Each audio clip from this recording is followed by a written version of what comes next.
상인영 학생들 안녕하세요. 오늘은 여러분들 삼국시대의 흐름을 정리하는 흐름 특강으로 여러분들 만나게 됐습니다. 자, 여러분들 제가 온라인 클래스에 이렇게 삼국시대의 흐름 잡기라고 하는 학습지를 올려드렸습니다. 이 학습지를 여러분들 반드시 펴주시고 수업을 들어주시면 좋고요.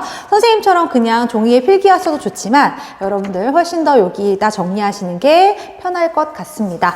우리가 그동안 온라인 클래스에서 백제, 고구려, 신라 순으로 이 고대 국가의 여러분 성장과 발전에 대해서 공부를 했는데요.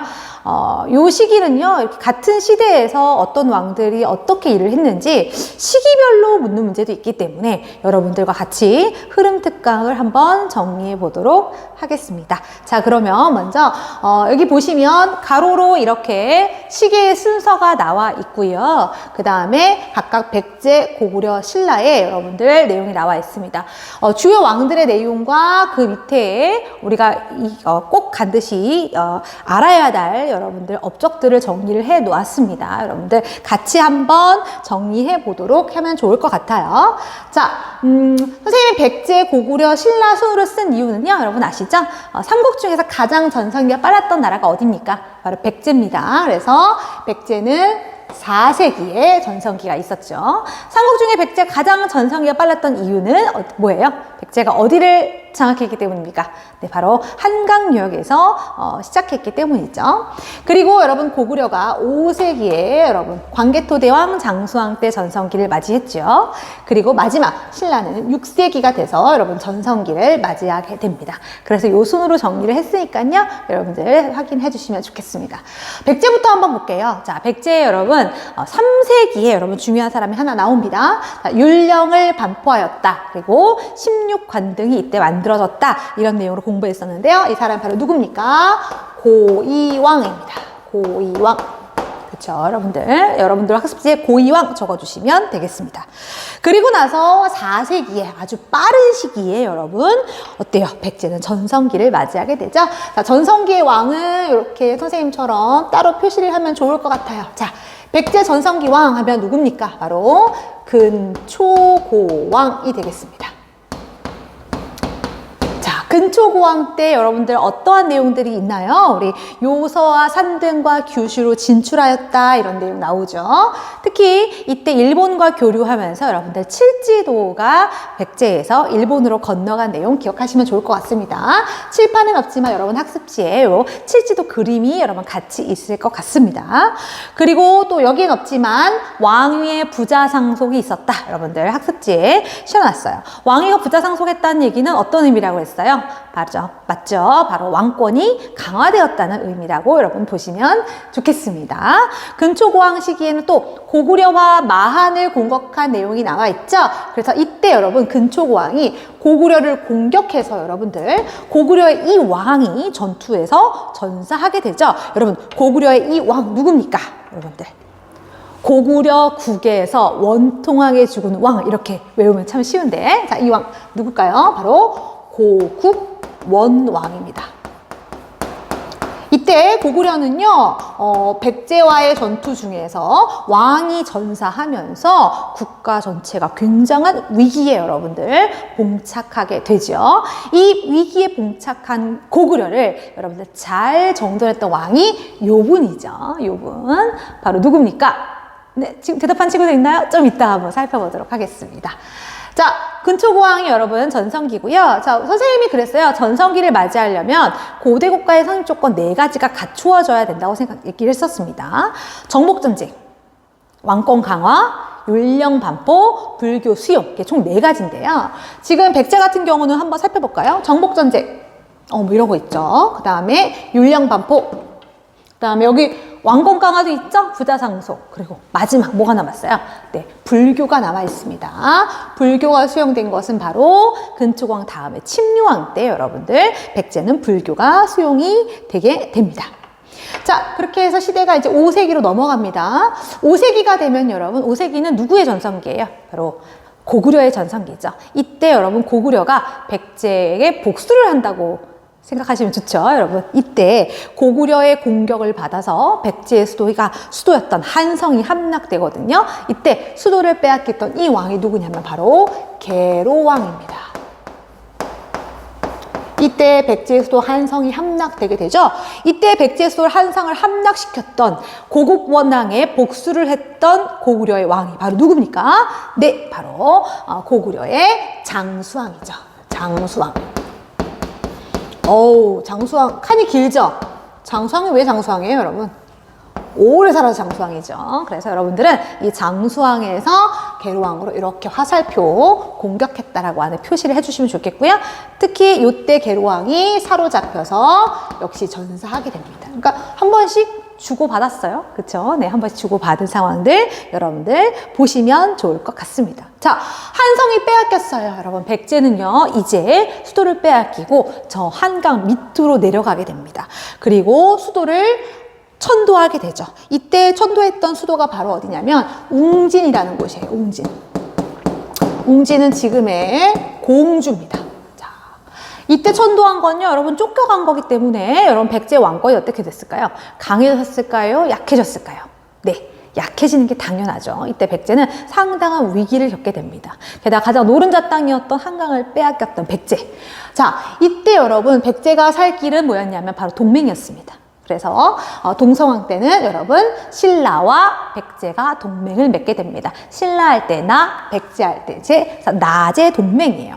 이때 여러분들 백제의 동성왕과 같이 동맹을 맺었던 사람이 누구냐면 선생님이 동맹은 파란색으로 표시할게요. 쭉 내려와서 네, 소지마리간입니다. 마리간, 소지마리간 때 여러분 백제와 신라가 동맹을 맺게 됩니다. 그래서 소지마리간 밑에도 여러분 나제 동맹 적어주면 좋겠어요. 됐죠? 그리고 나서 여러분들 약해진 여러분 백제를 다시 한번 여러분들 부흥시키려고 노력했던 두 명의 왕이 있습니다. 여러분들이 과제로 만났던 왕이기도 하죠. 첫 번째 왕 바로 누굽니까? 자, 무령왕입니다. 무령왕 같은 경우는요, 여러분들 여기 22담로라는 표현이 나와 있죠. 22담로라고 하는 행정구역에 왕족을 파견해서 지방을 통제하고 왕권을 강화시키려고 했던 게 바로 무령왕입니다. 그리고 여러분 학습지에 나와 있지만 중국과 교류했던 흔적이 많이 남아 있어요. 특히 중국에서 남조에서도 양나라라고 한 나라와 특히 교류를 했는데, 그래서 여러분 무령왕의 무덤은 중국식 벽돌 무덤이었다는 거 여러분들 기억하시죠? 우리가 발굴 관련된 과제를 했었는데요. 그래서 여러분들 여기다가 바로 무령왕릉도 적어주면 좋을 것 같아요. 무령왕릉 반드시 기억하면 좋을 것 같습니다. 여기까지가 바로 무령왕의 이야기였고요. 그리고 나서 이 백제를 다시 일으키고자 노력했던 한 사람이 또 나옵니다. 여러분들 바로 누굽니까? 바로 성왕이라는 사람이죠. 백제의 성왕입니다. 여러분 혹시 보이나요? 선생님은 안 보여도 그냥 이해해 주세요. 카메라가 잘려버렸어요. 자, 성왕 같은 경우는요, 여러분 어떻게 했어요? 뭔가 새 출발을 하고 싶었던 것 같습니다. 그래서 먼저 국호를 남부여라고 하는 이름으로 나라를 바꿉니다. 여러분들 선생님 백제 수업을 할 때 부여와 고구려와 백제로 이어지는 이야기 제가 정리했었어요. 그래서 우리는 남쪽에 있는 부여다.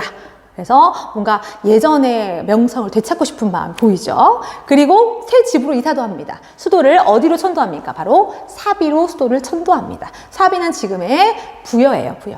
그래서 이것으로 천도를 하면서 이렇게 새 출발을 하려고 해요. 그런데 근본적인 원인은 뭡니까? 네. 백제가 이렇게 추락하게 된 근본적인 원인은 한강을 빼앗겨서 있죠. 그렇기 때문에 이 백제는 이 한강역을 다시 되찾아올 궁리를 하게 돼요. 이때 한강을 일시적 회복하게 되는데, 이때 성왕이 여러분 아시죠? 누구하고 손을 잡고 한강을 다시 되찾아옵니까? 네, 맞습니다. 진흥왕과 같이 손을 잡고 여러분들 한강을 되찾아 오지요. 자, 선생님이 카메라 위치를 조정을 했습니다. 네, 성왕이 여러분 이때 신라의 어느 왕과 손을 잡습니까? 바로 진흥왕과 손을 잡고 한강역을 되찾아오게 되죠. 여러분들 글씨 보이나요? 네. 그래서 이 진흥왕이 여러분 성왕을 이렇게 공격해서 기습을 하게 되면서 성왕은 전투에서 전사하게 되고 백제의 한강역까지 모두 신라의 땅으로 넘어가게 됐죠. 그랬기 때문에 신라가 이때 여러분 어때요? 전성기를 맞이하게 되는 거죠. 그래서 여러분들도 학습지에다가 이렇게 표시하면 될 것 같아요. 진흥왕이 공격을 했다. 진흥왕이 공격을 했고 그 결과 무슨 전투에서 여러분 성왕이 전사합니까? 맞죠? 관산성 전투에서 열받아가지고 전투 나가잖아요. 관산성 전투에서 성왕이 여러분 전사하는 이야기 여러분들 백지에서 정리했었습니다. 그래서 여러분들 지금까지 백지의 흐름 정리였는데요. 여러분들 중요한 왕들 근초고왕하고 성왕 정도는 반드시 기억하셔야 되고요. 특히 무령왕 같은 경우는 우리가 요 무령 왕릉 때문에 시험에 잘 나오니까요. 반드시 기억하시면 되겠습니다. 아시겠죠? 자, 이제 한번 고구려를 정리해 보겠습니다. 고구려 한번 정리해 볼게요. 고구려 태조왕 같은 경우는요, 여러분, 옥저를 정복하면서 여러분, 영토가 넓어지게 됩니다. 그리고 뭐 어떤 내용 배웠나요? 왕위의 형제 상속을 하게 되면서 점점 왕권이 강화되죠. 연맹왕국 시절에는 여러분 고구려도 왕권이 약했어요. 그러나 고대국가로 가면서 점점 강해지게 되는 겁니다. 자, 그리고 고국천왕이 되면 이제 왕위의 부장 상속입니다. 여기는 고국천왕이죠. 고국원왕 아니에요. 왕위의 부자 상속을 가면서 이제 왕권이 세졌다라고 하는 거 여러분들 보시면 되겠죠. 그리고 진대법 기억나세요? 진대법은 여러분 어때요? 고구려에서 여러분 봄의 곡식을 빌려주고 백성들에게 가을에 갚게 하는 구휼제도였습니다. 진대법도 꼭 기억해 주세요. 우리나라 최초의 복지제도라고 기억하시면 좋을 것 같습니다. 그리고 여러분들 미천왕 때 여러분 중국 세력이었던 낭랑을 축출했었고요.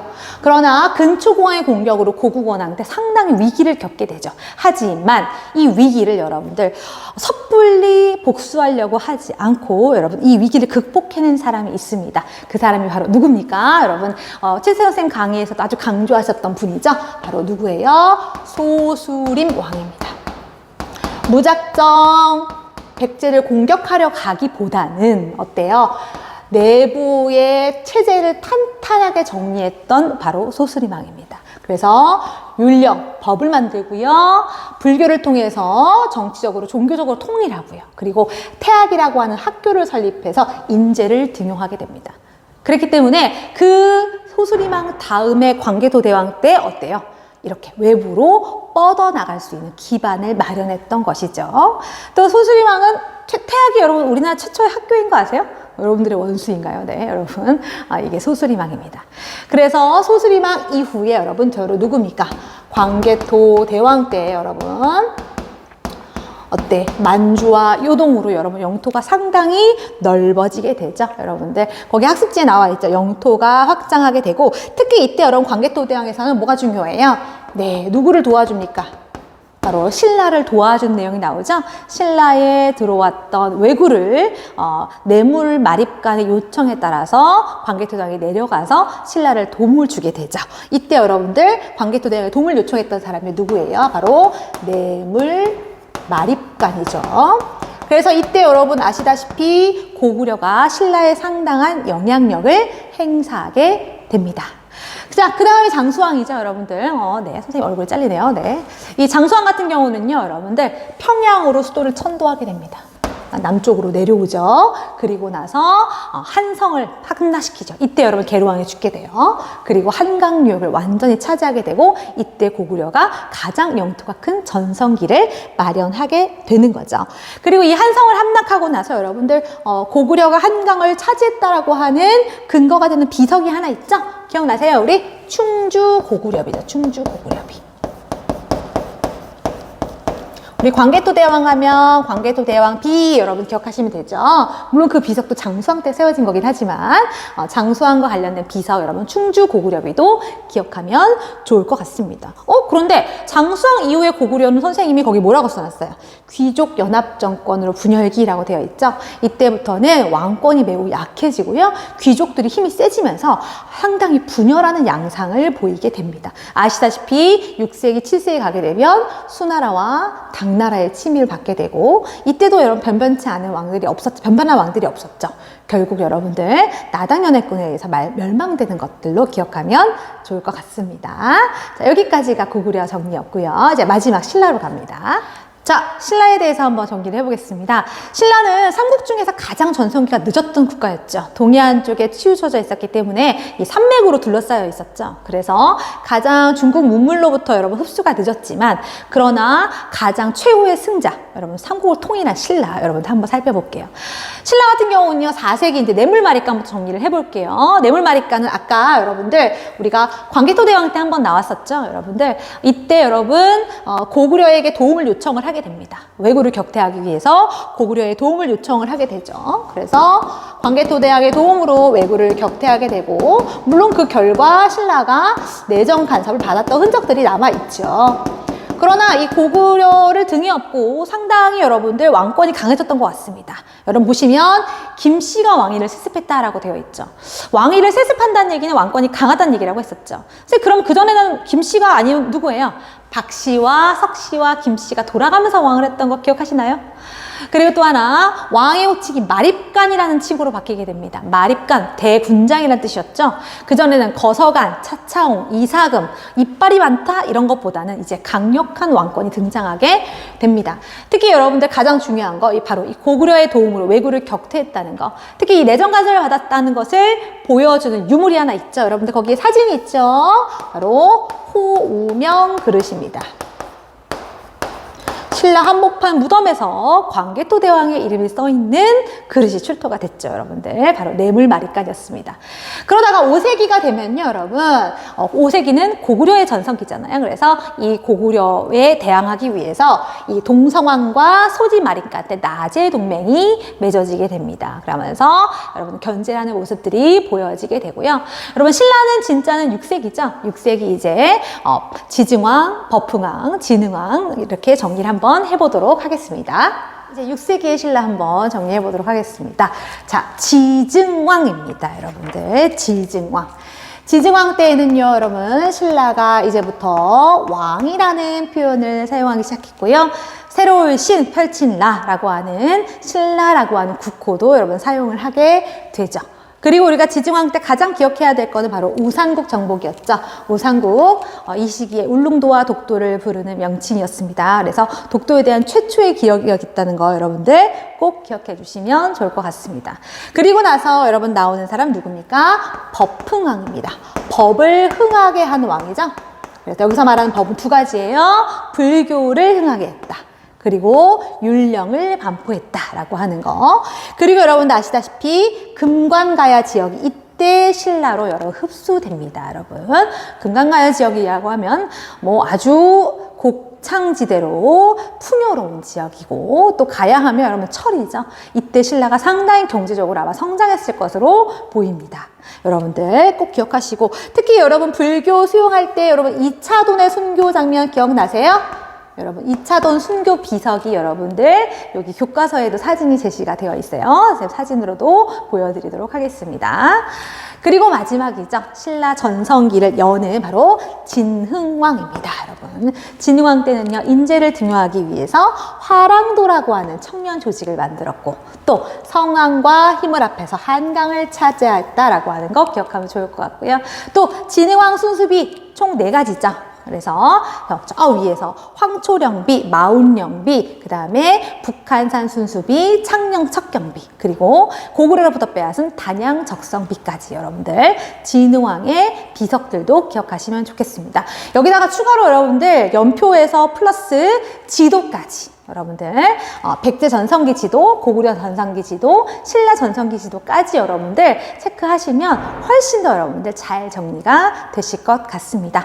자, 이렇게 해서 여러분들 삼국시대 흐름을 한번 정리해 봤는데요. 여러분들 너무나 고생하셨고요. 꼭 반드시 관련된 문제들 좀 풀어봤으면 좋겠습니다. 여러분 오늘 여기까지 수업하겠습니다. 감사합니다.